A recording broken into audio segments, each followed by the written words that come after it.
Alors mon premier souvenir c'est surtout l'attente de Thor The Dark World, c'est le second film après Iron Man 3 qui suit du coup la sortie du film Avengers, hein, l'énorme crossover de Marvel, et qu'en fin de compte on connaissait très peu de choses du personnage de Thor dans le premier film qui a été réalisé par le professeur Lockhart de Harry Potter.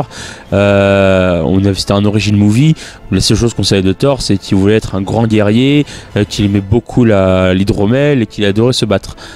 Voilà, c'est la seule chose qu'on savait de Thor, du coup quelque chose de très classique, le viking par excellence. Dans Avengers, il commence à avoir un peu plus de personnalité, notamment après sa rencontre avec Foster, donc Nathalie Portman dans le premier. Là il commence à considérer les êtres humains comme étant sous sa protection, la Terre comme étant une seconde patrie, commence à l'aimer, il commence aussi à avoir on commence à avoir qu'il a des sentiments mitigés entre son appartenance à Asgard et sa protection de la Terre. Du coup, je vais voir jusqu'où nous mènerait en fait l'exploration de ce personnage avec Thor 2 et surtout ce titre Thor 2, le monde des ténèbres, et cette bande-annonce très très sombre qui était aux antipodes de la bande-annonce colorée qu'on a eu avec l'univers d'Asgard, tout en dorure, tout en couleur, avec le pont arc-en-ciel.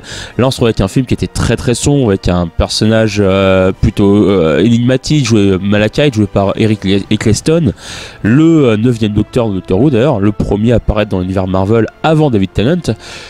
Du coup, alors, je veux savoir jusqu'où ça nous mènerait.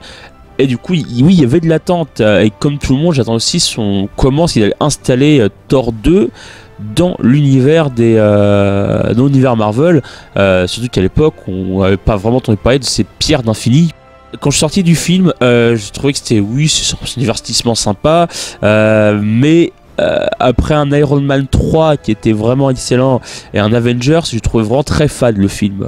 J'ai pas vraiment c'était très vite oublié. Même il a fallu que je me remate le film il y a peu de temps. Je me suis dit ah oui c'est vrai que il est dedans, oui c'est vrai, j'ai oublié, ah oui c'est vrai, lui c'est le méchant là, c'est vrai qu'il se sert de l'éther pour ça. Voilà. Le film est très vite oubliable parce que c'était le réalisateur Alan Taylor du coup est plutôt un yes man. Il y avait pas vraiment sa patte graphique. On a l'impression en fait dans ce film il y avait tout et rien, tout ce qu'on voyait à peu près dans tous les films du super-héros de l'époque.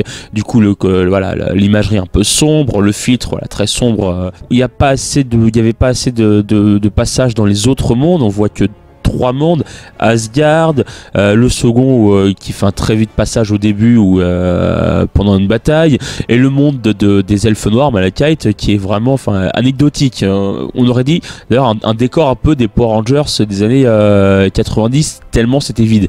Et en fait c'est ça un peu qu'on trouve dans le film, c'est qu'il est vide, il n'apporte en soi rien. Tom Hiddleston pique encore un peu le rôle. Il y a beaucoup de gens qui attendaient ce film notamment pour lui, parce que c'était la révélation, Loki, la révélation de Thor, qui a vraiment volé le rôle. Il y a la mort de Frida, la mère de Thor, qui nous a un petit peu un moment très triste, qui était plutôt bien joué, tout en justesse, où on voit un Loki vraiment perturbé. C'est intéressant, mais encore une fois c'était le personnage de Loki qui voulait la vedette, Thor étant toujours ce Thor bodybuildé, le viking, avec quelques scènes d'humour, notamment Thor qui prend le métro, Thor qui accroche le marteau au porte-manteau, des scènes très légères, très rapides, mais un film oubliable et très vite oublié, qui avait où on sent comme tu me disais à l'époque Enlil, on sent qu'ils savaient pas trop où ils allaient avec ce personnage avant l'arrivée de Taika Waititi et sa déconstruction de Thor en Thor Ragnarok.